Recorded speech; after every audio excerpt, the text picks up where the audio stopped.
أملاخ مخانو سنار أي تبلالام حجي أملاخ نممثال سي زغبرو تأمرات ወይ ከዓ ናይ ኣምላኽ ግብርታት ክገብር ድዩ ይኽእል ዲኸ ኣምላኽ ምዃኑ እናር ويتا يباركي أوا مچم اتقال كابلو كغبريو إلو وصل زلو كغبريو أملاخ مخانو كرئي كفتنيو أيكونن زبل اندار أي يزبل مالت زرأي وس برقص أملاخ يزبلوه مالتي كمان سي انت تخالو كواس نتوم حريا كساب زسحتهم عبيت تأمرتن تأمراتن كغبري زبل بخالم مقدسي اتهم نحنا أب أملاخ تأمينا إد أملاخ زرعنا زلعنا من تسفان دا قبرنا بزعبوز سمعنا تأنصارنتو النفلت كواس نعنا كواس كسد زكالو كله خقبريو زي تخبيت زقبرا نتوم صوعات يكونن زبل نتوم حريات بس أملاخ سي لقبات الزخونون أملاخ نقر نزر دومسي ات أملاخ مخانو كرئي زبقسلو أورا نقرن عالم يكونن عالم كيما تصفلو ناتو يا حجسو دلي زلو اتهم زيناتو زخونا اتهم حريات أملاخ زخونا نمنقست أملاخ منقستها تمصا اندابلنا فوت سلنقبر منقست سيطان كتفرس يعني دحر نحنا بزخوينا منقستها تمصا اندابلنا نصلل لنا خوينا نمصاتو እንዳቀላጠፍኩም ይበልዩ ስለዚህ ናትና ጸሎት ስቂልካ ዕላላ ይኮነል ለማ ዳውድ ዘረባ ይኮነን ገሊዮም ከም ዝመስሎም ናይ አቦታት አረጊት ጸሎት ዝመስሎም አለው ኖት መሰረታው ነገር እዩ እዚ ክብል ከለሁ ከዓ ከምዚ ብስድ ንባብ ተረረረር አቢልካ ንኹዳ አይኮነን እቲ ዓይነት ጸሎትን አካይዱን እንታይ ከመስል ከም ዘለዎ ይዛረብ ስለዚህ በአውራ ካብቲ ክጽልይሉ ዝግባአኩም መንግስትኻ ትምጻእ مالتسي معاسيخات قلت يسوس معاسيخات متص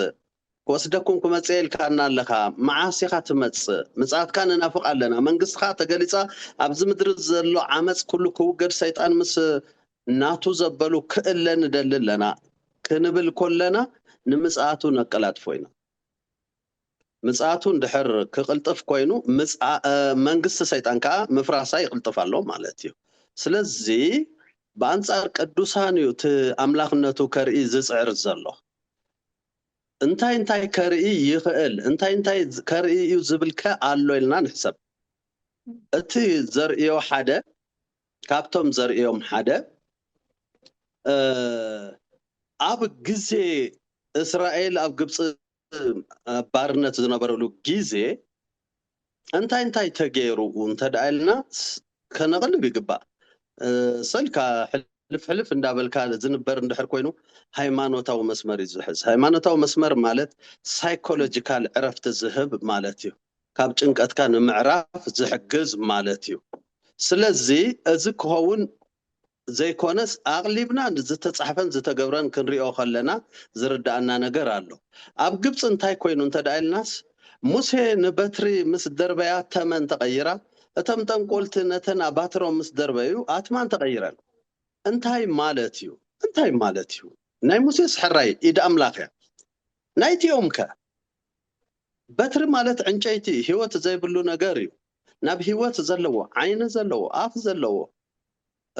استنفاس زلو زنقساس اننت ناب زلو باتر قيروم تنقلت خنبل كلناكو فطرتن كالتنينا يم زبلو زلو نمن كريوم كزقالسو زلو نبعدنا املاح كويم زدارغو زلو كم تاملاح بكو موسى زغلت زلو تم امالخت غبص ابتم تنقلت نرسم يريلو استخاغبر رزد امنتاي نحنا نغبر كويم زبلو زلو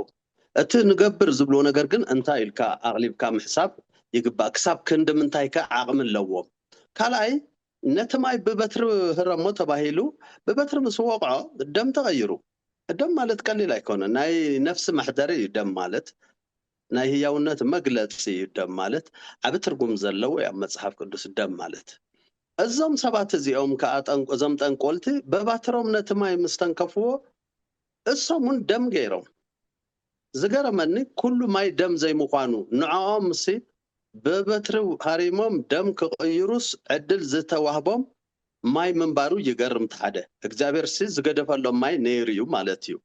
بت موسى مستتن كفت كال دم كغير كله دم زي تغير ما ينيرو ንሶም ከዓ ንዑ ተንኪፎም ደም ቀይሮም ማዕረ ኢና እዮም ዝብሉ ዘለውኮ ኣምላኽን ፈጣርን ኢና እዮም ዝብሉ ዘለው እቲ ሳልሳይ ከዓ ዝዓበየን ዘገርምን ነገር ዝገበርዎ ከዓ ኣሎ እሱ ከዓ እንታይ እዩ እግዚአብሔር እንቁርዖብ ፈጢሩ እንቁርዖብ ንምንታይ ተፈጢራ እንተዳኢልና ኣብ ማይን ኣብ ምድርን ክትነብር እትኽእል ፍጡር እያ ስለዚ እንቁርዖብ ምፍጣር ማለት ኣብ ማይ ዝነብሩ ህይወት ዘለዎም ምስትንፋስ ዘለዎም ኩሎም ፈጣሪ እየ ማለት እዩ እንቁርዖብ ምፍጣር ማለት ኣብ ምድሪ ዝወሳወሱ ፍጥረታት ኩሎም ፈጣሪ እየ ማለት እዩ ስለዚ ኣብ ባሕርን ኣብ ምድርን ኣብ ማይን ኣብ ምድርን ዘሎ ኩሉ ፈጣሪ እየ ማለት እዩ እንቁርዖብ ምፍጣር ማለት ንሶም እውን እንቁርዖብ ፈጢሮም ስለዚ እዚ ንኣምላኽ እዮም ዝታረኽዎ ዘለው ዝሙግትዎ ዘለው ትገብሮ ዘበለ ኩሉ ንሕና ንገብሮ ምንም ጋሻ ነገር የብሉን ማለቶም እዮም እቲ መወዳእታ እዮም ተሳዒሮም እምበሪ እዚአን ግን ገይሮመን እዮም ድሓር ተሳዒሮም ትረፍሶም ክገብርዎስ ነቶም ናቶም ጠንቆልቲ እኳ ከናግፉ ብዘይምኽኣል ብቁስሊ ተወቂዖም ኣብ ገዝኦም ተሪፎም ማለት እዩ እምበር ዝተወሰነ ዲስታንስ ግን ፈጣሪ ምዃኖም ከርእዩ ዝኽእሉ ገበርትን ሓደግትን ምዃኖም ከርእዩ ዝኽእሉ ምዃኖም ኣብ ግብፂ ርኢና ኣለና ስለዚ እዚ ኣብዚ መወዳእታ ኣምላኽ ምዃኑ እንዳርኣየ ዝበሃል ፀረ ክርስቶስ እንተገበሮስ ዘገርም ኣይኮነን ቅድሚ ሕጂ ዝገበሮ እዩ ማለት እዩ እቲ ካልኣይ ኣብ ኢዮብ እዩ ኣብ ኢዮብ ሰብ ሳባን እቶም ሓደ ከዓ ኣይዶኖ መን ከም ምዃኖም ረሲዐዮም ክልተ ጉጅለ ሸፋቱ መፂኦም ዘሚቶም ነተን ናይ ኢዮብ ጥሪታት ማለት እዩ እዞም ሰባት እዚኦም ኣብቲ ግዜቲ መን ይልኢኹም ሰይጣን ድልኢኹም ተባሂሎም ተዝሕተቱ ኣይ ሰይጣን ኣይብሉን ንምንታይ ኣብ ኣእምሮኦም ብድምፂ ዝሰምዕዎ ካብ ሰይጣን ዝበሃል መልእኽቲ ኣይተዋህቦምን ስለዚ ብስጋ ነቲ ፈቃዶም ከም ዝገበሩ እዩ ዝመስሎም ኣብቲ መንፈሳዊ ዓለም ግን እቲ መንፈሶም ካብቲ መንፈስ ዝኾነ ሰይጣን መልእኽቲ ተቐቢሉ እዮም ዘሚቶምን ስለዚ ክሳብ ውሽጢ መንፈስ ሰብ ኣትዩ ናይ ምእዛዝ ዓቕሚ ዘለዎ እዩ ሰይጣን ማለት እዩ ሓዊ ካብ ሰማይ ኣውሪዱ ነተን ኣባጊዕ በሊዓተን ኣሽሓት ኣባጊዕ ሓዊ በሊዓተን ስለዚ እዚ ከዓ ክገብር ይኽእል እዩ ማለት እዩ ንምንታይ ዘይገብር እንተዳኢልናሲ ተዓፂዎ እዩ እምበሪ ክገብር ዝደሊ እዩ ማለት እዩ ርእሱ ከርኢ ዝደሊ እዩ ብግብሩ እቲ ካልእ ንፋስ ንሕና ንፈልጦ ብሰሜን ተመፂኡ ንደቡብ ይኸይድ ብምዕራብ ተመፂኡ ንምብራቅ ይኸይድ ከምዚ ኢና ንፈልጦ ዓለማዊ ንፋስ ሰይጣን ግን 4 ንፋሳት ልኢኹ ናብ ሓንቲ ገዛ ሰዲድወን በርባዕተ አንጎሎ ዘንገዛ በርባዕተ ንፋሳት ተወቅዐን ከም ካርቶን ናብ ማእኸል ተጨፍሊቐን ኩሎም ደቁ ብኣሞይቶም ብዘሰካሕ ማለት እዩ እዚ እውን ክገብር ክእል ንፍጥረት ናይ ምእዛዝ ዓቕሙ ክንድዚ እዩ ማለት እዩ ኣብ ፍጥረት እንተ ደኣ ማዕፆ ተኸፊቱሉ ኣብቲ ናይ መወዳእታ 3 ዓመትን 6 ወርሕን ፀረ ክርስቶስ ክግለፅ ከሎ ተፈቂዱሉ እዩ ዝገብር ተፈቂዱሉ ስለ ዝገብር ክገብሮ ዘለዎ ኩሉ እዩ ዝገብር እዘን ዝበልክወን ውሕዳት እየን ካብኡ ዝዓበየ ዝገብሮ ነገር ኣለዎ እሱ ከዓ ሓዊ ካብ ሰማይ ከውርድ እዩ ዝብሎ ነገር ቀሊል ኣይኮነን ሓዊ ካብ ሰማይ ዘውርደሉ ምክንያት ኣምላኽ ምዃኑ ከርኢ እዩ ኣምላኽ ምዃኑ ከርኢ ማለት ኣምላኽ ኤልያስ ኣነ እየ ብሓዊ ዝተገለጽ ኩሉ ኣነ እየ ነቶም ናይ በዓል ነቢያት ክሓርዶም ዝገበርክዎ ኣነ ብሓዊ ተገሊጸሉ ኢሉ ሕጂ እውን ሓዊ እንዳውረደ ኣምላኽ ኤልያስ ክበሃል ክገብር እዩ ማለት እዩ ንሙሴ ኣብቲ ቆጥቋጥ ዝተገለጽ ኩሉ ብሓዊ ኣነ እየ እቲ ሓዊቲ ነቲ ቆጥቋጥ ኣይበልዖን ምሽ እወ ሕጂ እውን ኣብ ገረብ ከውርዶ እዩ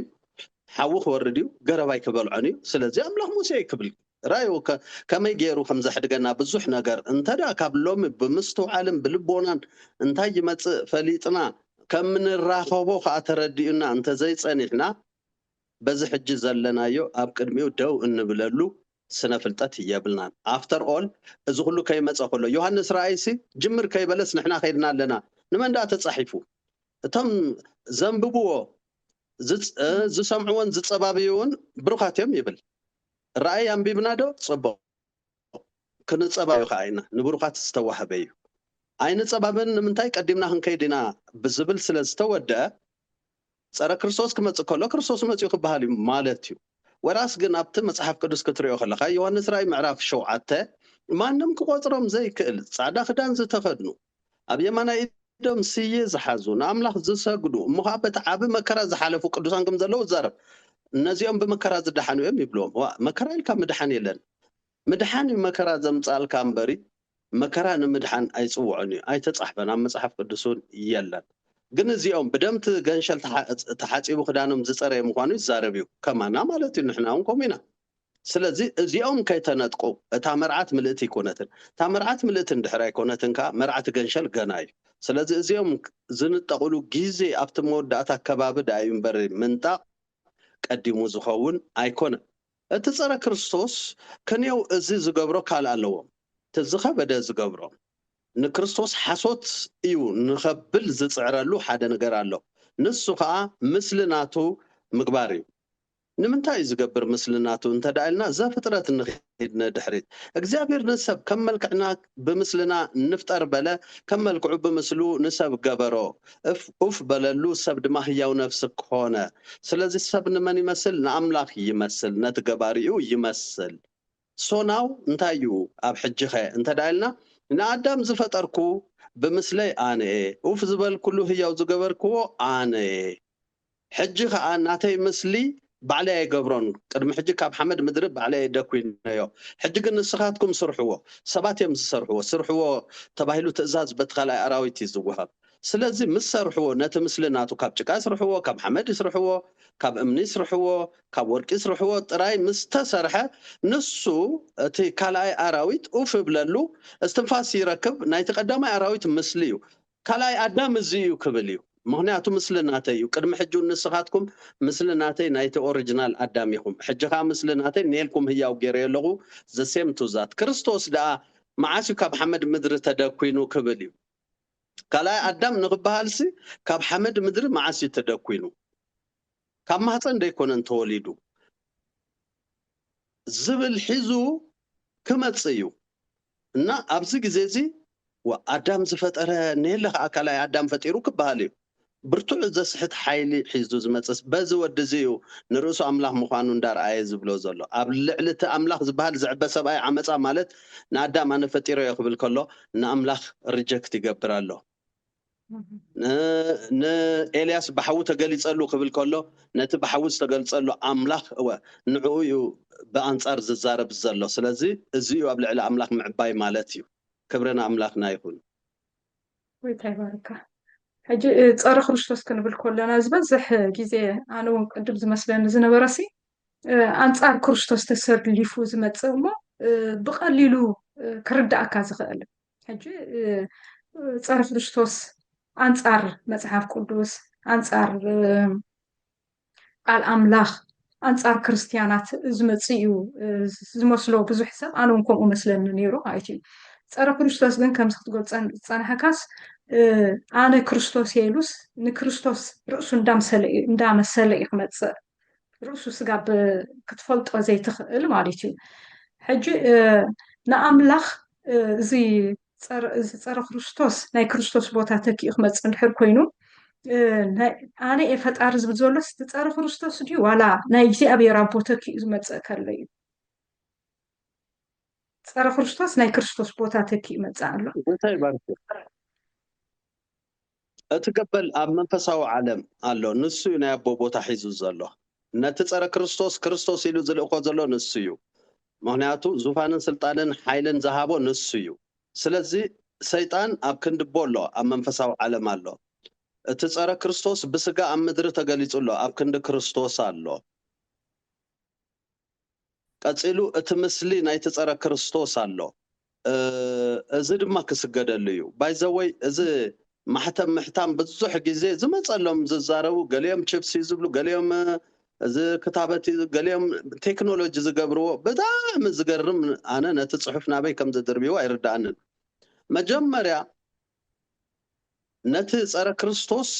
ዙፋኑን ስልጣኑን ሓይሉን ስለ ዝሃቦ ነቲ ገበል እዮም ዝሰግዱ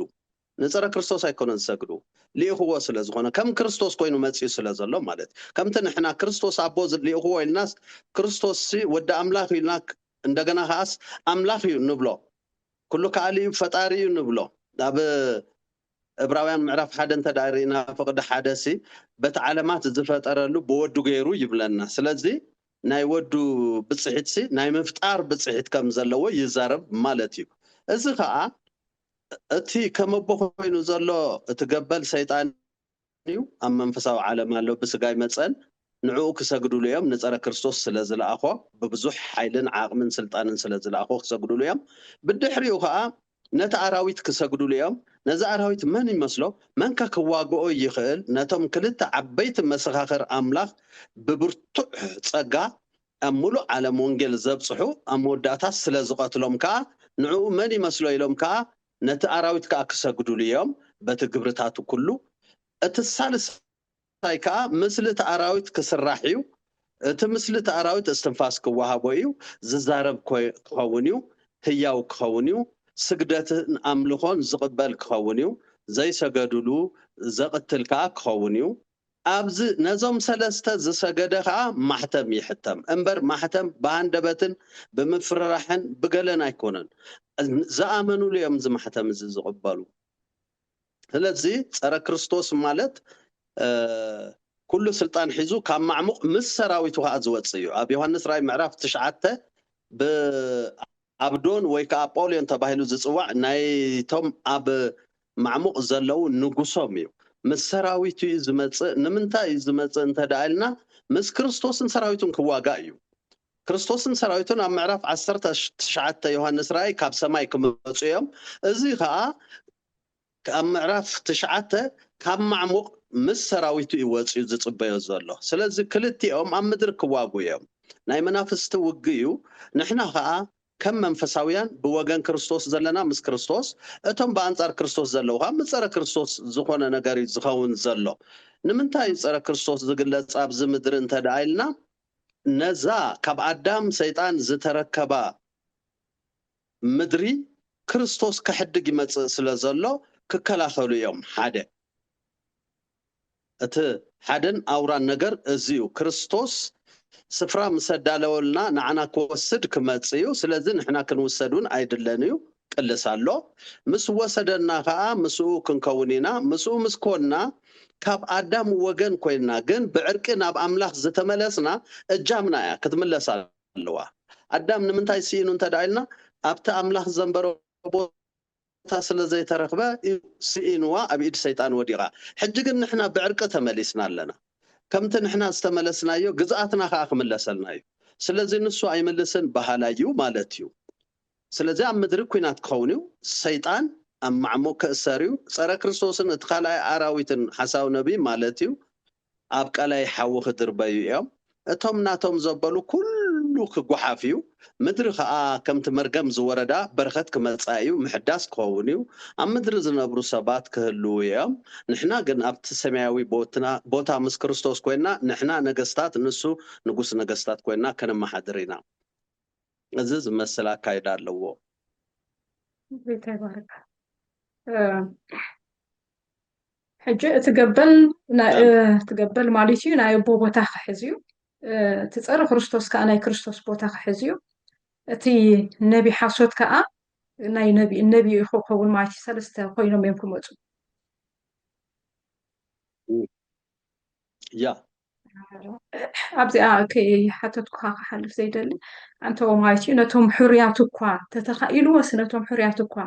كسحتوميو تبل حسب امتي خان يركس ميحاوي حجي امونغو حرياتن صوعاتن زلا فلينت عبره كتب للمسكين سيطان كان حريات ترايديو نتوم صوعات كان تخوينيو كسحتهم زي فتن اوا صاوعت كل غزي نمولو عالمي صاوعت وانجيل نخلو كله يصوع تصوعهم كا زقبلوا ولاو زي قبلوا ولاو صوعات غنا حريات زي كونوا علو نابنت كريستوس انتايلو 10 كلتكم زحاركم انا دو يكونكن يلو كباخاتكم تحدكو ديابلوس يلو قال ما قدسي صوع دايمبري اب ما اكلتم حريات غن يلن مالتسي لبوس مس كريستوس يلن جس ሃይማኖታዊ አካይዳ ይባሃል ሃይማኖታዊ አካይዳ ሃይማኖት ማለት በነፍሱ ጸገም ዘለው ኮይኑ ዘይኮነስ እቲ ዝተለማመድና ንሪኦ ነገራት ናብ አምላኽ ዘይ ሕብረካ ግን ዘምስለካ ነገር ማለት እዩ ናይ ጽዋዓት ደንበ ምስ ኣምላኽ ከም ትዝግባእ በትቃሉ ዘይለገቡ ዘይሓበሩ ግና ከኣለና ዝብሉ ጽዋዓት በሃሉ ንኣብነት ሓሰውቲ መምህራን ኣለዉ ክብል ተንብብኻ መጽሓፍ ቅዱስ ሓሰውቲ ነቢያት ይብል እዩ ሓሰውቲ ምእመናን እውን ኣለዉ እዚኦም ጽዋዓት እዮም ተጸዊዖም ኣለዉ ይግቦም ስለ ዝኾነ ግን ክሓብሩ ኣይደልዩን ስለዚ ልቦም ካልእ እዩ ደጊኦም ውሽጦም ብደጊኦም ካልእ እዮም ብውሽጦም ካልእ እዮም ተኹላ ብውሽጦም በጊዕ ብደገ ዝብሎም በቃ ተጸዊዖም ዝመጽኦም ግን ከም በጊዕ ይመላለሱ ዘየለዉ ኣምሰሉታት ዝኾኑ ኩሎም ኣዝዮም ኣብ ደንበ ጽዋዓት እዮም ሕሩያት ዝበሃሉ ግን ብልቦም ርእሶም ንኣምላኽ ዝሃቡ ኣብ ድኻሞም ሓይሊ ክረኽቡ ዝቃለሱ እቲ ክብሪ ኣምላኽ ዝርድኦም እቲ ቃል ኣምላኽ ዝርድኦም ንዘለዓለምነት ኣብ ግምት እትዮም ዝነብሩ እዚ ንስጋዊ ነገር ኣብ ሕጂ እዋን ብብዝሒ እቲ ጸሎት ስጋዊ ነገር ኣብ ግምት ዘእተወ እቲ ምስጋና ስጋዊ ነገር ኣብ ግምት ዘእተወ እዩ ነጸላኢ ቃወሞ ኣለኹ ሳጉጎ ኣለኹ ዝብሉ ዳርጋ ኣብ ስጋዊ ነገር እዩ ምዃን ዝኣበዮም ነገር ኩሉ ሰይጣን መጺኡ ዝኸልኦም እንዳመሰሎም ሰይጣን ንዓረሓቅ ክብሉ ዝውዕሉ ብዙሓት ኣለዉ ምስላጥ ናይ ኣምላኽ እዩ ኩሉ ማለት ኣይኮነን ዘይምስላጥ ኩሉ ከዓ ናይ ሰይጣን እዩ ማለት ኣይኮነን ሰይጣን ተዝከኣሎ የሳልጥ እምበሪ ኣየፍርስን እዩ ንምንታይ ዝሰለጦም ኣውሮፓውያን ኣብ ከባቢኹም ትርእይዎም ኢኹም ቤተክርስትያን ኣይከዱን እዮም ናብራ ጥዕምዎም ኣሎ ጎይታ ኣገዳሲ ይኮነን ነቢ መጺኡ እንተትብሎም ኣይከዱን እዮም ኣብዚ በአዲስ ኣበባ ነቢ መጺኡ ጥራይ ጎይታ ዝጥቀመሉ ነቢ እዩ ዝጽቦ ዝግለጸሉ እንድሕር ተባሂሉ 10,000 ሰብ ከብ ይኽእል እዩ ንጽባሒቱ መምህር መጺኡ እንተበልካዮም ግን 2,000 እንተሃልዮም ብዙሓት እዮም እዚ ዘርእየካ እንታይ ጽዋዓት እዮም ኣብ ጉዳዮም እዮም መንበሪ ኣብ ጉዳይ ኣምላኽ ነቲ ቃሉ ሰሚዖም ኣምላኽናስ እንታይ ደሊ ኣበይ ኮን ንህሉ ንኸውን እንታይ ኮን ይብለና ኣሎ ኢሎም ዝመጹ የለውን ስለዚ ሰይጣን እዚ እንድሕሪኡ ኣብ ኣውሮፓ ገንዘብ ምስ ረኸቡ ወንጌል ንድኻታት እዩ ኪድ ኣፍሪካ ኬድካ ስበኽ ዝብሉ ኣለዎ እዚ ብዚ ዘለውን ስለ ዝሸገሮ ዝጎይ ይበዝሕ እምበር ኣምላኽ ደልዩ ዘለዓለምነት ሓሲቡ ኣሎ ንኽትብሎ ዘሸግር ካብቲ ኣገልጋሊ ጀሚሩ ትርኢ ኢኻ ዝኸብድ ትርኢ ኢኻ ስለዚ ኣብዚ እውን ሃብቲ እንተዝኣቱ ሰይጣን እንተዝከኣሎ ንኩሉ $1 ሚልዮን እንተዘቐብሎ ቸርች ድሕሪ ቅንያት በጻብዕቲ ዝቁፀሩ ምእመናን ክህልዋ ይኽእሉ እዮም ካብቲ ኣገልጋሊ ጀሚርካ ምክንያቱ ረብሓ ዘጓዩ ኣገልገልቲ ንርኢ ስለ ዘለና ረብሓኦም ብደገ እንድሕር ረኺቦሞ ናብ ቤት ዘምፅእ የብሎምን ስለዚ እዚኦም ከምዚኦም ዝመሰሉ ጽዋዓት እዮም ስለዚ ንፀረ ክርስቶስ ኣውቶማቲካሊ ኢዶም ዝህቡ እዮም ሓሰውቲ መምህራን ሓሰውቲ ነቢያት ኣብቲ ግዜ እቲ ክህልው እዮም ዝብሎ እዚኦም እዮም ዘርብሖም ነገር እሱ ኣምላኻዊ ነገር ኢሎም ዝሓስቡ ብካልእ መገድስ ድሌት ርእሶም ኣምላኽ እዩ እቲ ድሌት ርእሶም ዘይኮነ በኣንጻር ድሌት ርእሶም ዝኾነ ከዓ ሰይጣን እዩ እምበር ንኣምላኽ ኣክቹዋሊ ኣይፈልጥዎን ንሰይጣን ኣክቹዋሊ ኣይፈልጥዎን እዚ ዓይነቱ ካይዳ ዘለዎም ሕሩያት ጽዋዓት እዮም ሕሩያት ማለት ግን ኣብ ኣምላኽ ዝሓበሩ ክሳብ ሞት ከዓ ንርእሶም ንኣምላኽ ዝወፈዩ ኣብ ትሕዝቶኦም ዘይኮነሲ ኣብቲ ሰማያዊነትን ዘለዓለማውነትን ዝሓስቡን ዝጽልዩን ዘንብቡን ዝሓብሩን ማለት እዩ እዚ መስል ብርክታይ ኣምላኽ ይባርክ ናይ ብሓቂ ስለዚ ከዓ እንተተኸኣሎም ዝብል ዘሎ ማለት ተተኸኣሎስ ዝብል ዘሎ ማለት እዩ ኣምላኽ ይባርካ ስሚሓወይ ጽቡቅ ጌርካ ገሊጽካዮ ስለዚ ኣብ ተኣሽሙን ክንጽበ ንኽእል ኢና ቤተ ክርስቲያንስ ፀረ ክርስቶስ ኣንጻር ክርስቶስ ዝኾኑ ንኣብነት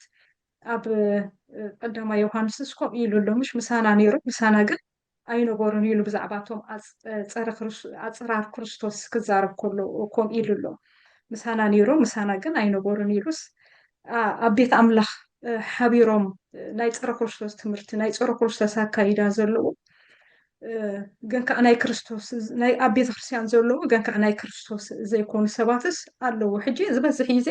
ኣብ ቤት ኣምላኽ ዘሎ ሰብ ኩሉ ኣማኒ እዩ ዝመስለካ ኣብ ቤት ኣምላኽ ዘሎ ሕጂ ገለ ነገር ክትርኢ ከለካ ከማን ትግረም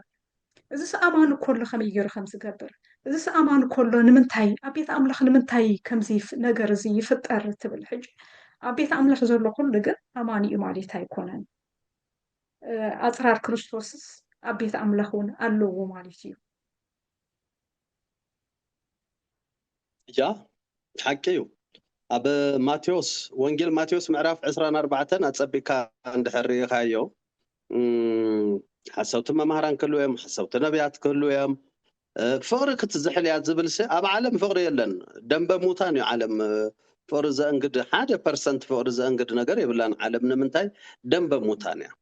فقر كتزحلي مالت تفقر أملاك مالتيو نمنتاي أبتوش تجزا علو جنزب أملاكهم زخونو رأسهم نرأسهم قويتا كجبرو زداليو كم سلطانن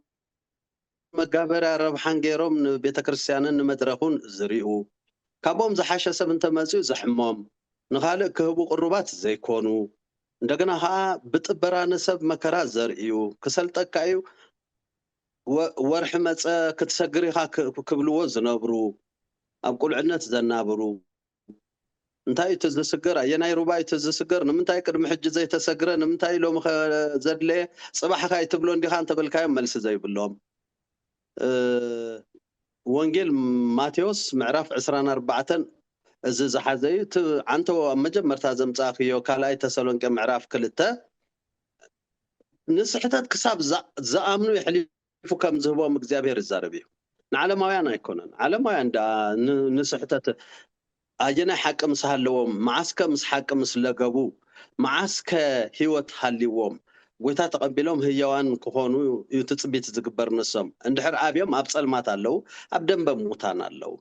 እንተኾነ ግን ኣብ ቤተ ክርስቲያን ዘለው ከምቲ ይሁዳ ኣጋንንት እንዳውፅአ ዕውር እንዳብረሀ ሙት እንዳተስአ ተላኢኹም ምስቶም ካልኦት ከክልተ ኮይኖም ከይዶም ዘገልገሉ ተሓጒሶም ኣጋንንት ብስምካ ተመሊኾሙልና ኢሎም ዝመፁ ይሁዳ ሓደ ካብኦም እዩ ክርስቶስ ተሓጒሶም ክነግርዎ ከለዉ ኣይተተሓጎሱ ኢልዎም ብካልእ መገዲ ንይሁዳ ይዛረቦ ዘሎ ይሁዳ ሎሚ ንስኻ ኣጋንንት ውፅኢኻ ትሕጎስ ኣለኻ ፅባሕ መወዳእታኻ ምስ ኣጋንንት እዩ ኣብ መዝገብ ህይወት ተነብር መሓሸ ማለት እዩ ኣብ መዝገብ ህይወት ዘየለው ተኣምር ዝገብሩ ኣለው ማለት እዩ ይትረፍዶ ትካልእ ኖርማሊ ድማ ይዛረብ እዩ ብስምካ ዶ ኣጋንንት ይውፃናን ኣብ ግዜ ፍርዲ ዝተዘርበ እዩ ገሊኦም ስንብሉይ ክዳን ክደፍዎ ክቃለሱ እንትሪኦም ኢኻ ኣጋንንታዊ ግብሪ ከም ዘለዎም ብስምካ ዶ ኣጋንንት ይውፃናን ብስምካ ዶ ኣይተነበናን ብስምካ ዶ ተኣምራት ኣይገበርናን ኣገልገልቲ እዮም ዝገበርዎ እዮም ዝነግርዎ ዘለዉ ኣብ መዓልቲ ፍርዲ ቅድሚ እዮም ዝዛረቡ ዘለዉ ኪዶኣቶም ገበርቲ ዓመፃ ከቶ ኣይፈለጥኩምን ክብሎም የሉ ስለዚ እዚ ዝመስሉ ኣብ ቤቱ ኣለው ኣብ ቤቱ እዚ ዝመስሉ ኣለው እግዚአብሔር ነቶም ብልቦም ዘይደልይዎ ኣብቲ ግዜቲ ከዓ ነቲ ዓመፅ ምእንታን ከኣምኑሉ ነቲ ስሕተት ምእንታን ከኣምኑሉ ሲ ክወሃቡ እዮም ስለዚ መጽሓፍ ቅዱስ ሒዞም ክሰብክሉ እዮም እዚኡ እቲ ክርስቶስ ክብሉ እዮም ዝመስል ነገራቱ እንዳውፅኡ እዚኡ ክብሉ እዮም እዚ ሒዙ ዝመፅእ ግዜ እቲ ግዜቲ ማለት እዩ እቲ ካልኣይ ከዓ ካልእ ፀገም ኣሎ ገና ኣብ ሕጂ ዘሎ ዘይተፈትሐ ንሱ ከዓ ቤተ ክርስቲያን ቅድሚ መከራ ክትንጠቕያ ዝብሉ እዮም እዚ ካብ ኣሜሪካ ዝመፀ ትምህርቲ እዩ ኣሜሪካውያን ሓንቲ ለይቲ ተኣሲሮም ሓዲሮም ኣይክኾኑን ይኽእሉ ስለዚ ንዕኦም መከራ ማለት ሓደጋ ኮይኑ ዝስምዖም ጭንቀት እዩ ንዕኦም ስለዚ እቲ ዘይደልይዎ እቲ ዘይለመድዎ እቲ ዘይፈልጥዎ ከም ዘይመፅእ ንምግባር ዘይፈሓርዎ ትምህርቲ የለን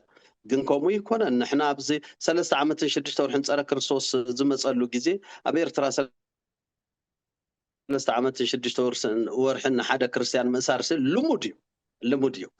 ስለዚ ፀረ ክርስቶስ ዝመፀላ መዓልቲ እንተዝኣስረካስ ማክሲመም 3 ዓመትን 6 ወርሕን ኢኻ ትእሰር ምክንያቱ ሰዓት ዓድሚኡ 42 ኣዋርሕ ተዋሂብዎ እዩ ዝብል ኣብ ዮሃንስ ራእይ ምዕራፍ 42 ነዚ ዓብ ገይሮም ሲ ነቲ ቃላት ኩሉ ገምጢሎም ቅድም ክንብል ክንከይዲና ንምባል ዝገበርዎ ፃዕሪ እሞኻት ካልእ ዓለም ከዓ ምስ ኩሉ መከራታቱ እዚ ክሰብኽ ከሎ ቶምናትና ክሰብክዎ ከለዉ ትስምብድ ኢኻ እዚ መጀመርያ ዘንበብክዮ ካልኣይ ተሰሎንቄ ሰብ ተሰሎንቄ ሲ ፅቡቅ ምስ ጎይታ ሕብረት ዘለዎም ሰባት እዮም እና እታ መዓልቲ ሰኣኺላ ጎይታስ ክመፅእ ብዝቐረባ ግዜ ኣብ ዝብል ሸበድበድ ኣትዮም እንተኾነ ግን ጳውሎስ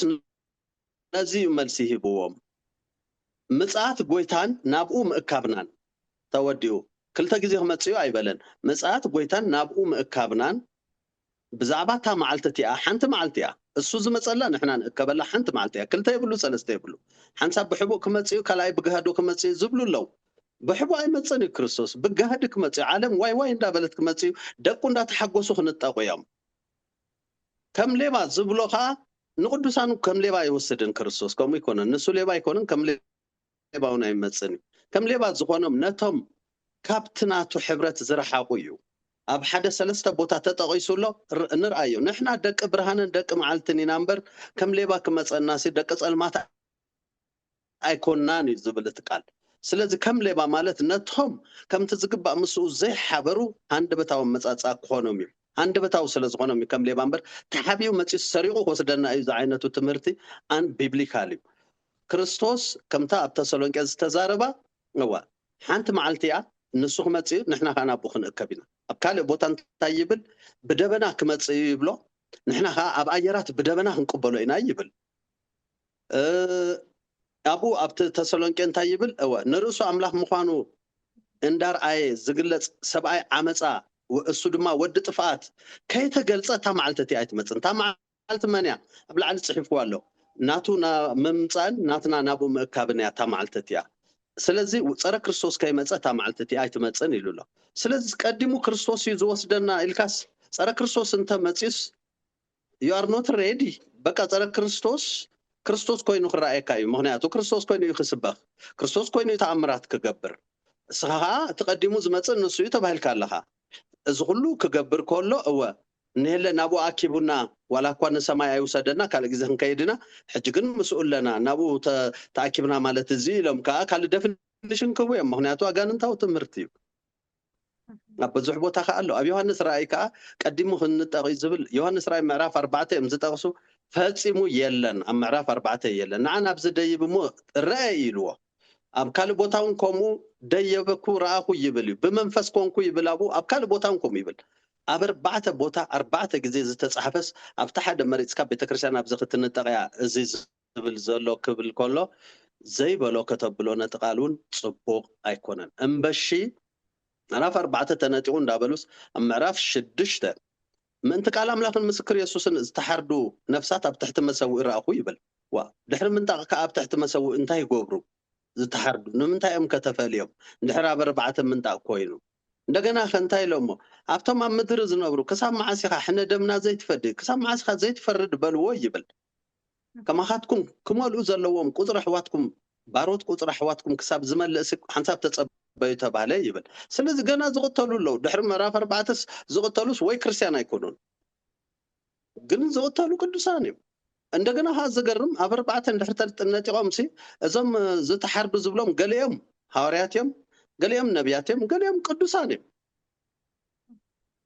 ጻዕዳ ክዳን ካተዋህቦም ይብል كسعي كأكدان أي نبرومن صعدا خدانون أي نبرومن أما عرف 4 سنوات قصي أما عرف 6 صعدا خدان زي بلوم حجته وهبهم قبلك خلوا انتهي مالتي እንደገና أو صنحو يعرفوا خبالو خلوا انتهي مالتي نتقال أقوداديلكا نتدليو مزراب بنفسه نصلا معصو كفات ስለዝኾነ بغفح ብዙሕ ነገር አለው ዮሐንስ ራእይ እዝታት ተጠንቂካ ከፈለጥካ ዝባሃል ነገራት ኩሉ ናብ ጸረ ክርስቶስ ከብጽሕ ተሁሎታት አለው እዝ ዝብል ጎይታ ይባርክ ጎይታ ይባርካ ስለዚህ ሰለስተ ቤተክርስቲያን ሰለስተ ዓመትን ፈርዓ መዛ ተሰሎንቄ ሒዝና ዘለና ማለት እዩ ቅድም ክሕደት ከይኮነ ስለዝብል ዘሎስ ጸረ ክርስቶስ ምስተገለጸ ሰለስተ ዓመትን ፈርዓ ቤተክርስቲያን በትመከራ ክትሓልፍ ያ ብድሕሪኡ መንጣቅ ክኸውን ማለት እዩ ሓቀይት ኣለኹ ማለት እዩ ኦኬ እንታይ ኩስኸልኪ ጠላላ ዮሐንስ ራእይ ናይ 7 ዓመት ዘመን እንዲዩ እታ ቀዳመይቲ 3 ዓመትን 6 ወርሕን ናይቶም ክልተ መሰኻኽር ግዜ እዩ እታ ካልአይቲ 3 ዓመትን 6 ወርሕን ናይዞም ክልተ ኣራዊት ሶምካ ጸረ ክርስቶስን ተሐሳው ነቢይን ግዜ እዩ 3 ዓመትን 6 ወርሕን ተዋሂብዎም እዩ ክልቲኦም ካ ብዓበይቲ ተኣምራት እዮም ዝኸዱ ቶም ናይ ኣምላኽ መጀመርያ ክገብሩ እዮም ኣብቲ ግዜ ጸረ ክርስቶስ ኣሎ ብሕቡ ብዙሕ ሰብ ዘሰቅኻ ንሱ እዩ ብሕቡ ኣብ ዮሐንስ ራእይ ምዕራፍ 9 ካብ ማዕሙቕ ምስ ሰራዊቱ ምስ ወፀ 5 ኣዋርሕ ኣብ ምድሪ ንዘለው ቃንዛ ዝሰደሎም ንሱ እዩ ከማን ቀታሊ እዩ ተሓይሉ እግዚአብሔር ንሞት ደኣ ኣርሒቁሎም ምክንያቱ ክንስሑ ዕድል ስለዝሃቦም መንበሪ እንደገና እቲ ቃንዛ ከዓ 5 ወርሕውን ጥራይ ኮነን መቐፀለ ነይሩ እግዚአብሔር ከዓ ይኣክል ኢልዎ እምበር ኣብዚ ግዜ እዚ ብስጋ ኣይተገልጸን እንተኾነ ግን ኣብ መንፈሳዊ ዓለም ኮይኑ ግን ንሙሉእ ዓለም ብቃንዛ ዝወቅዕ እዩ ናይ 5 ወርሓት ናይ ቃንዛ መውቃዕቲ ዝወቅዕ ጸረ ክርስቶስ ብደገ ግን ክረአ ከሎ ግን ካልእ ታሪኻት ብዙሕ ኣለዎ ሰውን ምዚ ሕጂ ክንገልጾ ገፊሕ እዩ انت خونا كن 3 عامات 6 ورحن زم كلتا مسخاخر وانجيل اب عالم مسب صحو مستود ناتومن بتعم قفح بتعم زقرم كتركبلو زب بها جيزه امبر زفرح يكونن ما حتى تحتيمو كل سب اتي كابت كفو زورد كفاءات بملو اي رغبونيو نمنتاي بمحتم كعالفوي ابتا 3 عامات 6 ورحنا يصرى كريستوس جيزه ترايو اب فتنا زودق اسو دما قدنيو كنواغو قدنيو ناملاح كا نخبرلو ناملاح كا نرئيلو غزي نتصرى كريستوس يزبله تصرى كريستوس يخا نبللو غزي اسو بتامرات يزري نحنا كن دحر 3 عامات 6 ورحن يلخان يزغلو تامرات كان قبرتات كان كبكعو إلنا النحفرلو غزي سبات نت دحر 3 عامات 6 ورحناتو مبقع تسفا نخغبرو انسبكلو مغنياتو بتعقستن بامنتن يوناي قدوسان تصبي ابز غزيزي اكايدايدو يزغلصو ابي يوحنس راي معرف 13 لو معرف 14 ون الله سلازي صرا كريستوس 3 عامات 6 ورحنا بفلاي كان نايت ما حتم غزي كا كندو ايكونن مجمرا نتقبل زسجدلو غزي الله يو صنيحو نت صرا كريستوس زسجدلو غزي كمصيو سالساي اتمسلك غبريو تمسل مستغبر استنفاس كوهبيو كسجدليو دحر زوم 3 رابعيو محتم نايت صرا كريستوس 696 زغون እዚ ማለት በጣም ወዳታ እንተ ሆነ ሓደ ዓመት ገለመለ እምበሪ ካው ዝገፈሐ አይኮነን እንደገና ሃት ቁጽሪ ስለ ዘይብልካ አይተሐተምን ዝብል በዚ ናይ ሚድል ኢስት እንተ ዘይርኢናዮ አውሮፓ አሜሪካ እንድሕር ወሲድካዮ ቺፕስ ዘብሎም ገለ ዘብሎም ካፕትናቶም ተላዒሎም እዮም ኣብዚ ግን ከምኡ ይኮነን እንታይ ከም ምዃኑ እስከ ንርአዮ ኩሎም ቶም ናይ ፀረ ክርስቶስ ሓደ ሃይማኖት እዮም ክቕየሩ ኣብ ዓለም እቶም ናይ ፀረ ክርስቶስ ዘይኮኑ ሞሃክ ክርስቶሳውያን ከዓ ካል ሓደ ሃይማኖት ይኾኑ ለው ማለት እዩ እቲኦም ኣዝዮም ብዙሕ እዚኦም ኣዝዮም ሂደት ኣለው ማለት እዩ ኣብዚ ግዜ እዚ ቶም ማሕተም ዘለዎም ስፒሪት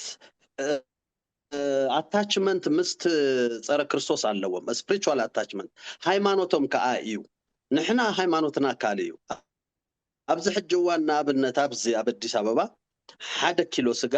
ከባቢ 1600 ብር نحد أسلام 1 كيلو سجا 100 بر كشتل كان تنبلو أي جزءناني ريها كن شيء تاين خلن نمنتاي زين خل يركسوس لزقنا أتكريستيان كأب قمطلش ب100 قرش كشتل كان تزبلونا حدا كريستيان أت مسلم أي جزون سلزركس حسيرو يلزقزو يلن نمنتايو ሃይማኖታውን መንፈሳውን ጋግ ገፍሒዩ ቶም ማህተም ዘለዎም ካብቶም ማህተም ዘይብሎም አይዕድጉንም አይሸጥሎምን ካ እዚዩ ምሻጠን ምዕዳግን ክልክል ዝገብሮም በሪ ናይ ቺፕስ ጉዳይ አይኮነን ስፒሪቹዋሊ ክልተ ሪሊጅን ክኸውን እዩ አመንጎዝ ክልተ ሪሊጅን ካብቲ ዝተንከፍ ክረከስዩ ንሕና ክንረከስና ኢልና አይናሐስምን በመግብ በገለ እነሱም ግን ንዓና ምሻጡ ነርክሶም እዩ ካባና ምዕዳጉ ነርክሶም እዩ ስለዚህ ምሻጥ ምልዋጥ ዘይ ካለሉ እዚዩ እቲ ማህተም ግን አካል ናይቲ ሰይጣን ምዃን እዩ ማህተም ዝወሰደ ናይ ምሻጥ ናይ ምልዋጥ ጉዳይ አይኮነን አውራ ነገሩ መልአክ መጽኡ ካብ ሰማይ ተዛሪብዎም ንሙሉ ዓለም ተዛሪቡ ኣብ ምዕራፍ 14 መጠንቃታ እዚ ማህተም እዚ ዝወሰደ መንፈስ ናይ ሰብ ናብ አጋንንታው መንፈስ ይዝቅየር በኻለ መገድ እንታይ ማለት እዩ ከም ሰብ ንንስሐ ዝኸውን አተሐሳስባ ኣብቲ መንፈስ አይህሉን እዩ ካብ አምላኹን ምሕረት አይመጸሉን እዩ እዚ ማህተም እዚ ነታ አራዊትን ንምስሉን ዘሰገደ ነታ ማህተም ከዓ ዝተሓትመ ኩሉ ዘይጠፍዕ ሓውን ዘለዓለም ክስቀይ ዝብሎ ናብ ወዲ ገሃነም ይዝቅየር ትራንስፎርሜሽን አልዩ በቃ ስጋ ዘለዎ ጋኔን ይዝቅየር ሰብ እዚ ማህተም እዚ እንድሕር ወሲዱ እዚ እቲ አውራ ነገሩ እምበሪ ናይ ዕድጊ ጉዳይ ናይ ምሻጥ ምልዋጥ ጉዳይ አይኮነን እቲ አውራ ነገሩ ምክንያቱ ዮሐንስ ራእይ ምዕራፍ 14 ካብቶም 3 መላእክት ሓደ መልአክ ዘጠንቀቆ ነዚ አራዊት ዝን ንምስሉን ዘሰገደ ማህተሙ ዝተቀበለ ንዘላለም ዓለም በሐው ክነዱ እዮም ይዝብሎ ደቂ ገሃነም ክቅየሩ እዮም በቃ መናፍስት አጋንንት ርኩሳት መናፍስት ናብ ገሃነም ከም ዝኾነ ዕጮም ካብ ደቂ ሰብ ብስጋ ኮይኖም እዚ ማህተም ዘለዎም ካ ዕጮም እሱ ጥራይ ዝኸውን ስለዚህ መጠንቀቅታ መልአክ መጽኡ ዝነግሮም ዘሎ እዚ ምስ አበዩ ካ ትሪኦ ካብቲ መወዳእታውን ኣሎ ኣብ ዮሐንስ ራእይ ስለዚህ ናይ ምሻጥን ምልዋጥን ጉዳይ ኣይኮነን ምድራዊ ገይሮሞ ኣመና ኣውሪዶሞ ትሽዑ ኣም ዓለም ኣብ ክልተ ተገሚዓ ክልቲኦም መናፍስቲ ብሓይሊ ዝሰርሕሉን ዓብ ባእሲ ዝፍጠረሉን ናተይ ዝካየደሉ ግዜ እዩ ከምዚ ይመስል ስለዚህ ነቲ ማሕተሙን በዚ ክንርድኦ ጽቡቕ እዩ ጎይታ ይባርክ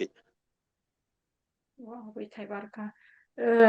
ንንስሓስ ዕድል የብሎምን ማለት እዩ ማሕተም እንድሕር ደኣ ተገይሩ ወይ ከዓ ተወሲዱ ካልኣይ ከዓ ዝበዝሕ ግዜ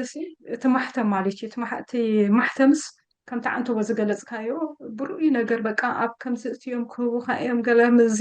ናይ ኮቪድ ግዜ ዝነበረ ብዙሕ ሰብ እሱ እቲ ማሕተም ኢሉ ዘይተኸተበ ሰብ ኣሎ ማለት እዩ እንጂ ብዙሕ ግዜ ኣታሊሉ ይኮነን ክገብር ማለት እዩ ከምቲ ዝገለጽካዮስ ፈቲኡ ነቲ ማሕተም ክቕበሎ እቲ ዝቕበሎስ ፈቲኡ ክቕበሎ ማለት እዩ ኣምላኽ ባርካ ብጣዕሚ ጽቡቕ ገሊጽካዮ ኣስሚሓወን ዝኾነ ተኣሽሙ ተወለድ ሓን ክንምለሶ ኢና ሕጂ ግን እዚኣ ርእሱ ትብላላ ምሽ ኣምላኽን ቅዱስን ኣብ ዝበሃል ዘበለ ዝተንስእ ኢሉሎ ሕጂ ኣምላኽን ቅዱስን ኣብ ዝበሃል ምስቲ ናይ ጎይታና ኢየሱስ ክርስቶስ ብዛዕባ ኣብ ማቴዎስ ተዛሪቦ ዘሎ እቲ ርኩስ ኣብቲ ቅዱስ ቦታ ሰፊሩ እንተረኣኹም ትብላላ ምሽ ሕጂ ፀረ ክርስቶስስ ኣብ እስራኤል ብኸመይ እዩ ክግለጽ ኣብቲ ቤት መቕደስ ከኣቱ ድዩ ደቂ እስራኤል ከ ብኸመይ እዮም ክቕበልዎ ማለት ድሕሪ ምርኮ ባቢሎንስ ካልኦት ኣማልኽትስ ኣይገበሩን መስለኒ ተዘይተጋግየ ሕጂ ከመይ እዮም ፀረ ክርስቶስ ከመይ ገይሮም እዮም ከም ኣምላኽ ክቕበልዎ ድዮም ከ እዚኣ ከተብርሃልና ብኸመይ ክግለጽ ኣብቲ ቤት መቕደስ ጎይታ ይባርክ ተረዲእኒ ጎይታ ይባርክ መጀመርያ ነገር ክንፈልጦ ዝግባአና እታ ቤተ መቕደስ ትፍረስ ኢሉ ኣምላኽ ወሲኑላ ኣይኮነትን ፈሪሳ መጀመርያ ብዛዕባ እታ ቅዱስ ስፍራ ምፍላጥ ኣገዳሲ እዩ ክርስቶስ ንሰባት ካብ ሞት ከናግፍ ካብ ጸልማት ከውፅእ ምእንቲ ሰባት ዋጋ ክኸፍል እዩ መጺኡ ብኻልኣይ መገዲ ከዓ ምእንቲ እስራኤላውያን ከዓ መጺ እዩ ምእንቲ እስራኤላውያን ክመጽእ ከሎ ጸላኢ ዝመደቦ መደብ ጸላኢ ይፈልጥ ነይሩ ክርስቶስ እሱ ከዓ እንታይ እዩ ንእስራኤላውያን ክቐትሎም ከብርሶም ነቲ ቅዱስ ስፍራ ከፍርሶ ነታ ከተማኦም ከፍርሳ ፋሕ ከእትወሎም መደብ ኣውፂሎ ጸላኢ ክርስቶስ እንዳበኸየ ተዛሪቡ ወኢየሩሳሌም ደርሆ ንጨጨውታ ኣብ ትሕቲ ሕቑፋ ከም ትገብሮም ክንደይ ሳዕ ክሓቑፈክ ዘይፈተንኩ ንስኺ ግና ኣብይኺ ንምድሓንክ ዝኸውን መዓልትሲ ካባኺ ሕጂ ተሰዊሩሎ ኢልዋ ጥፍኣት ይመፀክሎ ንምድሓን ኣነ መፅእ ኣለኹ እንተኾነ ግን ተሰዊረኩም ኣለኹ ምቕባል ኣብይኹም ኣለኹ ሳዕቤኑ ከዓ ኢሉ ንደቂ ክጭፍልቑ እዮም እምኒ ኣብ ልዕሊ እምኒ ኣይክሓድጉልኩን እዩ ኢሉስ በኸየላ እዩ ዝብል ስለዚስ እቲ ኣምላኽ ዝደለ ይኮነን ወሪዱ እቶም ህዝቢ ምስ ኣምላኽ ምሕባር ኣብዮም እዩ ወሪድዎም ስለዚ ጸላኢ መደቡ እዩ ገይሩ ክርስቶስ ምቕባል ብምእባዮም እዮም እስራኤላውያን መጀመርያ ብብዝሒ እዮም ተቐቲሎም ዝርካቦም ከዓ ፋሕሚ ዝበሉ እስራኤል ትበሃል ከም ሃገር ዘይነበረትሉ ልዕሊ 1940 ዓመት እስራኤል ትበሃል ከም ሃገር ዘይነበረትሉ እቲ ዝበዝሕ ህዝባ ከዓ ፍቆዶ ዓለም ፋሕ ዝበለሉ ግዜ ኮይኑ እዚ ግን ክኸውን እግዚአብሔር ምእንቲ ሓጢአትኩም እዚ ውረድኩም ኢልዎም ኣይኮነን ኮይኑ እሱስ ኣርኪቡ ክርስቶስስ ካብዚ ከናግፎም ናባይ ንዑ ኢልዎም ናብቶም ናቱ መፀ ቶም ናቱ ግን ኣይተቐበልዎን ይብል ምቕባል ኣብዮም ዝረኸቦም እዩ ሕሉፍ ሓሊፎም ካብ ደም እዚ ሰብ እዚ ንጹህ ምስ በለ ጲላጦስ ደሙ ኣባናና ብደቅናን ይኹን ኢሎም ዝፈረዱ እዮም ንገዛእ ርእሶም ኣብ ባዕሎም ኣብ ዘመኖም ተፈጺሙ ብዙሓት ተቐቲሎም ከተሞም ፈሪሳ ቅዱስ ስፍራኦም ፈሪሱ ኩሉ ከም ዘይነበረ ኮይኑ ንሶም ከዓ ዝተረፉ ከዓ ዓድማቶም ተነጊፎም ከይዶም أبدكنا يكون زبلوها بجزء هتلر كا لعل 5 مليون تخسرهم حمام موتا مويتهم ما هو أسراوت كوينهم زي كونس أنستن قولعتن عبيتن زلوهم كاكاب جبزهم توسيدهم بحماق قتاتلات قتلهم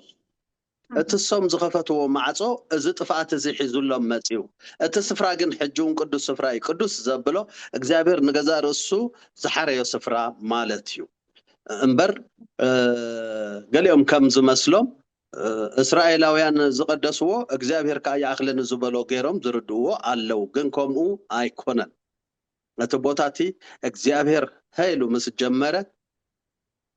كسامو داتا نتبوتاتي يدليو እግዚአብሔር نعاي إلو حريو نتبوتا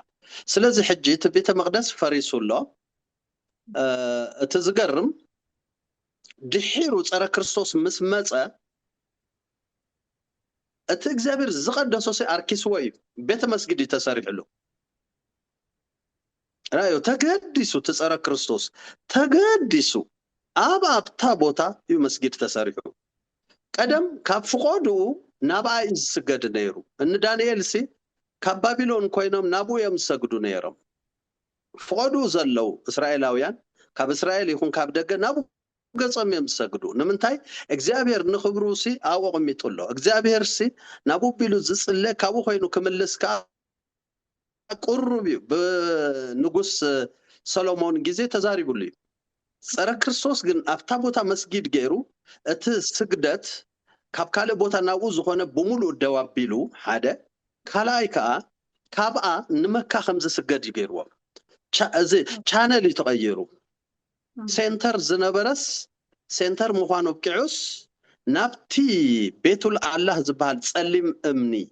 نابو قصو كابتا قدسيت سفرا كمز سقد غيرو ازي صرفن املاخي ناملاخي زوارد زلو سلزي قطرات ستتحزلو قدايو مالتيو اب اكزيابير اسرائيلاويان هاجر كم هاجر قويما خلا كله حيل خلوهم رسم دا تخلاخلو نعا كفرسو يكالون منفساو حيل سلازلو نعا كفرسو لعل عقمهم كينوا سلازي بزعبا كحسبو خلو ناب صلوت يمزاتو معاسيخا بيت مقدسنا تسرحا إلهم ناب اكزابير يتصليو نمنتاي حيلهم كيتقامو حجي سبيريت اللو a big spirit أولا سلازي نخلهم مخنيت ففتيرو يدقسو من يفرحو من تنكف تبيلكم ما ترغبوا عزبل او بس بصحو فرحي اذا حنقوم نمنتاي ات سبيريت غزا الله نسوم مس كريستوس اي حابرون حلوه املاك نتا غداي نخ غبروا اي مصلو من نمنتاي اغزيابيرون اي مدبن سلازونه مالت سلازي كل غزي تا بيت مقدس كتسرح يمسوم زصليو انت هنا غنا بتدحر انتاي كم زخون كنغرك ابتدحر اتم كلته مسخاخر مس عبيت تامرتن تامراتن يم زمصو كابافهم حوي وص نزتصارره يقتل زبلو يخون مغنياتو ناي موداتنا عالم 3 عامت 6 ورحن ناي وانجيل غزي توهيبو بوام حجي ابتي غزيتي ن تشاينا وانجيل كنسبخ نبقس علينا انتيلم كاب يروساليم مالتي ايتو مصو انتيلو منغست تشاينا مريتكم زنابون مايون ينقص إلهم كزاربو يام مدر تشاينا نقص يعتبل نابو واره بجاهم ماينا حسكم مصو نسخاتكم ونسبخو تباهيلهم تلمينهم كيدهم يم تشاينا تسبكو نمنتاي حزب عالم كسمع اللو كقدد ايكونن ግን بقربا مصيم كسمعو كسمع اللو نمنتاي كفر رديو ناي موداتا ساعات قريبا اتو وانجيلون كمتمالي منغس املاك قريبا لامو تنسحو يكونن فرد املاك قريبو لهم تنسحيو سلازي باز ملكع اسرائيل ن تشاينا خوديوم سعوديا اي كيدنيو عد اسلامي اي فقدنيو مرحتا هيمانوت اي فقدو ما مرحتي هاجر اي فقدو سلازي نحنا سعوديا كنمصينا كبليوم نسم كابيوم هو ما يكون بمولو دم يكون كبلوهم يم زستن محصاب زغونن ماي زي بلهم كله دم كغياري شعو بجاهم ماينا كاب دمنا ماي ملسولنا مسيهم سبخو خباليو اب سعوديا اما كخسبخي سلمنا ابز غزي زي حيلو خسئني حيلو مسانه እስራኤላውያን ግን ቤተ መቅደሶም ክሰርሑ እዮም ክፉት ደገ ረኺቦም ስለ ዘለው እንተኾነ ኣይቅበልዎም እነዞም ክልተ ናይ ኣምላኽ ሰባት ከም ንክርስቶስ ከይፃረርዎም ግን ካብ ኣፎም ሓዊ ይወፅን ይቐትልን ስለ ዝኾነ ኣይዛረቡን እዮም ቤተ መቅደሶም ጥራይ ስቂሎም ክሰርሑ እዮም እንተኾነ ግን ናብኦም ኣይለግቡን እዮም ናብ ክርስቶስ ኣይመፁን እዮም ልክዕ 3 ዓመትን 6 ወርሕን ኣገልግሎቶም እዚኦም ምስ ወድኡ ሓይሎም ካብኦም ምስ ተቐንጠጠ እቲ ፀረ ክርስቶስ ሓይሊ ካብ ትገበል ምስ ተቐበለ ናብ እስራኤል ክመፅእ እዩ ናብ ኢየሩሳሌም ክመፅእ እዩ ነዚኦም ብምቕታል እዩ ዝጅምር ነዞም ክልተ መሰኻኽር ኣብ ኢየሩሳሌም እዩ ዝቐትሎም እስራኤላውያን ሽዑ ተሓጒሶም ክሓብርዎ እዮም ዝሓብርዎ ብሃይማኖቱ ይኮነን ብገሊኡ ይኮነን ገና ይፈልጥዎን ብተኣምራቱ ክፈትዎ እዮም ነዞም ሰባት ስለ ዝቐተለሎም ከዓ ክሕጎሱ እዮም ሕጂ አንጻር ክርስቶስ ከም ዝኾኑ እስራኤላውያን ኣብዚ ግዜ ትዘረድእ ኣስከሬን ናይዞም ክልተ ሰባት ኣብ ጎደና እዮም ዝሰጥሕዎ ንምንታይ እዮም ዝሰጥሑ ኣብ ዮሃንስ ራእይ ምዕራፍ 11 ኣብ ሳልሳይ መዓልቲ ካብ ዝሞትሉ ክትሱ እዮም ምስ ተስኡ ድማ ክንጠቑ እዮም ፅሑፍ ስለ ዘሎ ሞሽሙሾም ከም ዘተርፉ ከርእዩ ምእንታን ንክርስትና ሓሶት ከብሉ ክርስቶስን ከምዚዩ ምስ ሞተ ኣይተስአን ንኸብሉ ኣብ ጎደና دربيهم نعلم بمولو بميديا كم زحلف كجبروا مم 3 عامتن 3 معلتن 6 ورحن انت خونا جن ناملاح كحسرو نكريستوسون كنتو كجبرو نكريستناون حاسوت كبلو زغبرو ناي كاميرا مرئيت نايزوم سبات تنسائي نعلم اريو نسوم نخفاتهم غيرمو عالمن نسومن جن بت كاميرا كتسور يمم اندارايوم كاكنتقور يمم ስለዚህ ናይ ክርስቶስ ትንሳኤ ሓቂ እዩ ማለት እዩ እዞም ሰባት እዚኦም ናይ ክርስቶስ ወንጌል እዮም ሰቢኾም ከም ክርስቶስ ከዓ ካብ ሙታን ተስዮም ኣብ ሳልሳይ መዓልቲ ከዓ ከም ክርስቶስ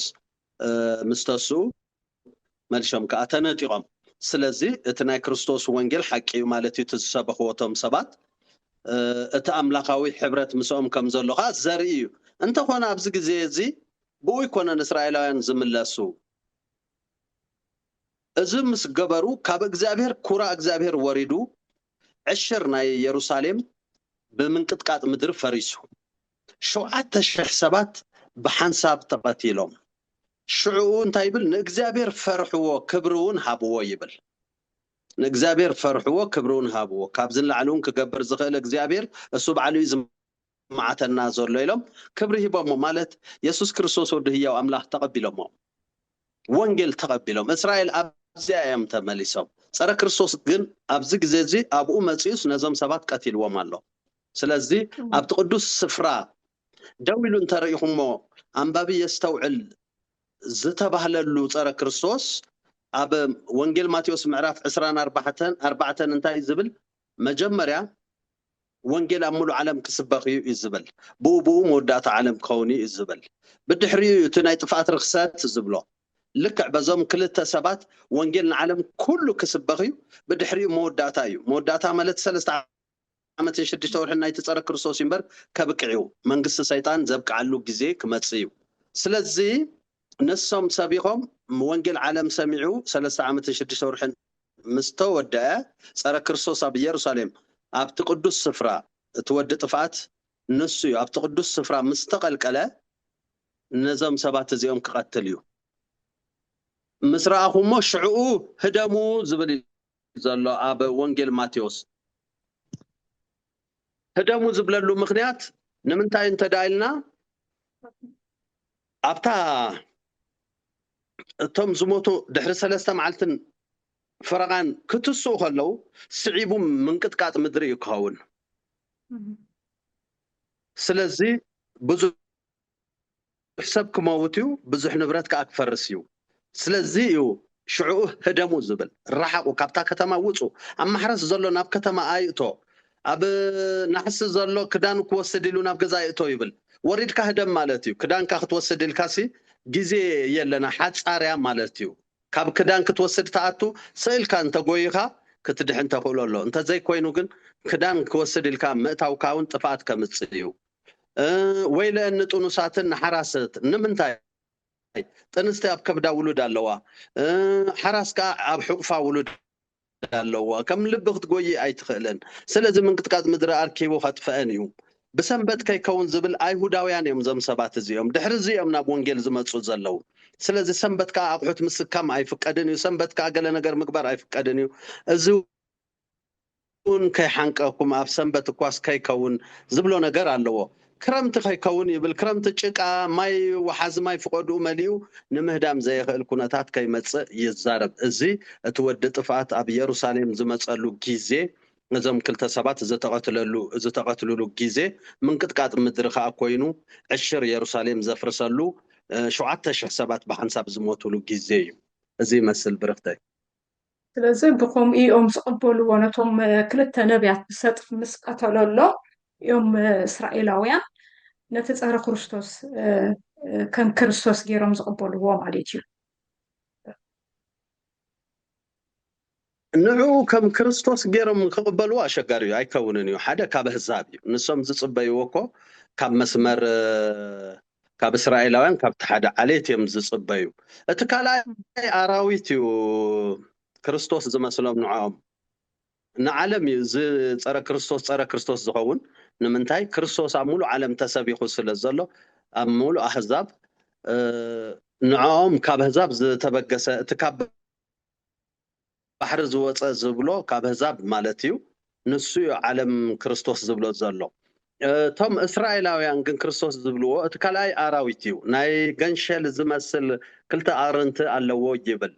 ናይ ገንሸል ይመስል ግን ኣይኮነን ናይ ገንሸል ይመስል ማለት እዩ ነቲ ቅርንቲ ሒዝዎ ዘሎ ገንሸል ማለት ከዓ ክርስቶስ ማለት እዩ ስለዚ ንዖም ቁሩብ ዝመስል ነገር ኣለዎ ቀርኒ ማለት ስልጣንን ሓይልን እዩ ኣብ ስልጣኑን ሓይሉን ከምቲ ሶም ዝፅበይዎ ዓይነት ይመስል ግን ኣይኮነን ብኣንደበት ናይቲ ገበል እዩ ዝዛረብ ብስልጣን ናይቲ ኣራዊት ካዩ ዝገብር እንተኾነ ግን ብዝተወሰነ ግን ምስሊ ኣለዎ ካብ ምድሪ ዝትስእ እሱ ድማ ካብ እስራኤላውያን እዩ ማለት እዩ እምበር እቲ ካልኣይ እቲ ዋና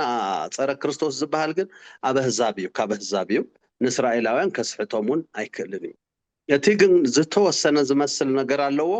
እንተኾነ ግን ክብሪ ዝህብ ነቲ ቀዳማይ ኣራዊት ስግደት ይገበረሉ ዝብል ነቲ ቀዳማይ ኣራዊት ስለ ዝኾነ ንእስራኤላውያን ምስ ሃይማኖቶም ዝፃረር ስለ ዝገብር መባእስቲኦም ክኾንዎ ምስ እውን ዝፀንሕ ጉዳይ የብሎምን ሕጂ እዛ እናርኣይ ኣምላኽን ኣብ መቕደስ ኣምላኽ ክሳዕ ዝቕመጥ ትብልሲ ኣብ መቕደስ ኣምላኽ ሕጂ እታ መቕደስ ኣምላኽስ እታ ናይ ኢየሩሳሌም እዚኣ ፅቡቅ ጌራ ክትበርሃለይ ስለ ዝደለኹ እየ ኣብ መቕደስ ስጋብ ዝቕመጥ ዝብልሲ ኣብታ መቕደስ ናይ ኢየሩሳሌም ሕጂ እንታይ ዝብል ኣባህላታት ኣሎ ትምህርትታት ኣሎ ማለት እዩ ቤት መቕደስ እታ ናይ ኢየሩሳሌም ክትስራሕ እሞ እቲ ፀረ ክርስቶስ መፅኡ ክሰርሓ እዩ ምስ ሰራሓ ሕጂ ፀረ ክርስቶስ ይሰርሓ ምስ ሰርሓ ከዓ እዚ እዩ ናይ ብሓቂ ክርስቶስ ኢሎም ንክርስቶስ ክቐበልዎ እዮም ስለዚ ኣብ መወዳእታ ግን ዘይከውን ከማን ገሊኦም እንታይ ይብሉ እዮም እዚ ንጉስ ናይ ሮማ ነይሩ ሓቂያለኹምሽ ንሱ ኣብ ተኣሽሙ ኣብቲ ቤት መቅደስ ሓሰማ ሰውኢ ነይሩ ገሊኦም ሕጂ እንታይ ይብሉ በቃ ንሱ እቲ ፀረ ክርስቶስ እዚ ሕጂ ስለዝገለፅካዮ ድሓን ናብኡ ይንምለስን ኢና ፅቡቅ ጌርካ ገሊፅካ ኢኻ ሓሰማኡ ስለዝሰውአ ሕጂ እቲ ፀረ ክርስቶስ ንሱ እዩ ብሕጂ ዝመፅእ ፀረ ክርስቶስ የለን ይብሉ እዮም ግን ሓፈሻዊ እቲ ርኩስ ኣብቲ ቅዱስ ሰፊሩ ትረኣኹም ትብልስ እቲ ፀረ ክርስቶስ ክመፅእ እዩ ኣብ እስራኤል ቤት መቅደስ ክትስራሕ እያ እቲ ፀረ ክርስቶስ እዩ ነታ ቤት መቅደስ ሰርሓ ምስ ሰራሓ እሶም ከዓ ብሓቂ እዚ እዩ እቲ ክርስቶስ ኢሎም ክቕበልዎ እዮም እሞ ኣብ መወዳእታ ትበኣሶኦም ከዓ ዘይከውን ነገር መስዋእቲ ከቐርብ ምስ ጀመረ ርኩስ ነገር ክስውእ ምስ ጀመረ እዮም ክነፅግዎ ዝብል ትምህርትታት ኣሎ ሕጂ ትፀረ ክርስቶስ ነቲ ነቢ ሓሶት ካብ ተኣሽሙ እዩ ክመፅእ ካብ እስራኤላውያን ሕጂ ብዚኣ ፅቡቅ ጌርካ ክትገልፃ ደልየ እዩ ኣስሚሓወይ እዋ እቲ ርኩስ ኣብ ቅዱስ ስፍራ ደው ኢሉ ክትሪእዎ ከለኹም ክብል ከሎ ቅዱስ ስፍራ ብፍላይ እዚኣ መቸም ሶሪ ግን እዚኣ እሳ ባዕላ ኢየሩሳሌም እግዚአብሔር ንርእሱ ኣዋ ቀጽሊ እዚኣ እየ ማይሲ ኣብ መቕደስ ኣምላኽ ክሳዕ ዝቕመጥ ትብል ዘላስ ኣበየናይ መቕደስ ኣምላኽ ዳ ኣብ ዝቕመጥ ኣዋ መቸም ፀረ ክርስቶስ ዝመጸሉ ጊዜ ኣብ ኢየሩሳሌም ገና ክሰርሕ ገዛ እንድሕር መጺኡ ኮይኑ ኣይተሰርሐትን ዘላ ማለት እዩ 3 ዓመትን 6 ወርሕን እያ ተዓድልናቱ ክቕመጠላ እውን ግዜ የብሉን ማለት እዩ እንተኾነ ግን ኣብ ዮሃንስ ራእይ ምዕራፍ 11 እንዲ ዝዛረብ ኣብ ግዜቶም ክልተ መሰኻኽርያ እታ ቤተ መቕደስ ትህሉ ዓቅና ኢሉ ብክዕቅና ዝገበሮ ኣብኡ ኣብቲ ራእይ ማለት እዩ ኣብቲ ግዜቲ ስለ ዘላ እዩ ኣብቲ ግዜቲ ስለ ዝተሰርሐት እዩ ስለዚ ፀረ ክርስቶስ ኣይኮነን እንታ ቤተ መቕደስ ዝሰርሓ ኣብታ ቤተ መቕደስ ግን ክመጽእ እዩ ኣብ ኢየሩሳሌም ንዘለዉ ነዞም ክልተ መሰኻኽር ከዓ ክቐትሎም እዩ ስለዚ እቲ ቅዱስ ስፍራ ሕጂ እታ መስጊድ ክትፈርስ እያ ማለት እዩ መስጊድ ፈሪሳ እታ ቤተ መቕደስ ክትስራሕ እያ ማለት እዩ እታ መስጊድ ክትፈርስ ከዓ ምኽንያት ዝኸውን ዘሎ እዞም ክልተ መሰኻኽር ይትረፍዶ ኣብ ኢየሩሳሌም ዘላ መስጊድ ከይትፈርስ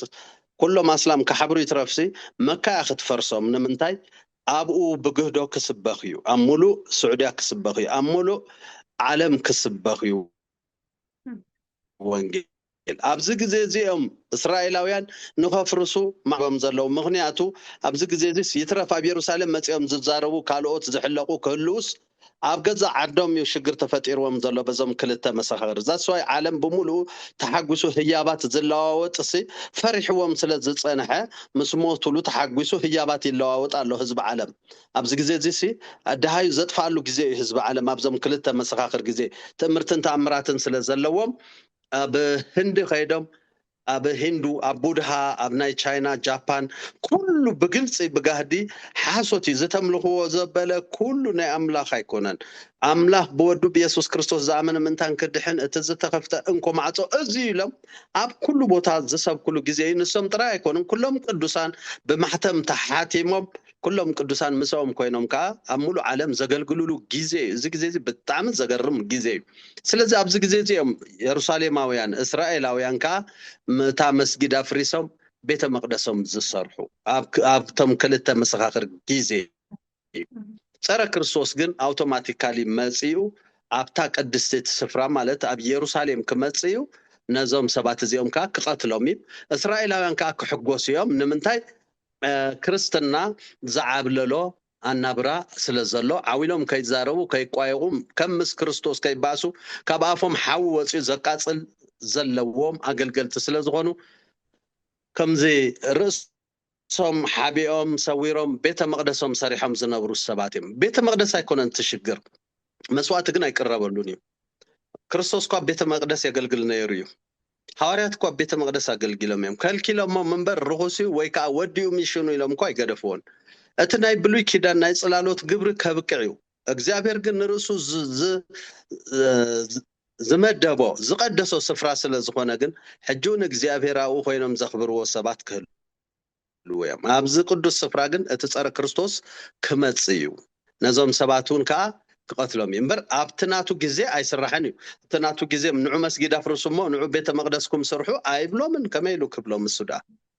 ኣብቲ ፍሩስ ግን ቤተ መቕደስ ተሰሪሑ ይጸንሐሎ ኣብኡ መጺኡ ከዓ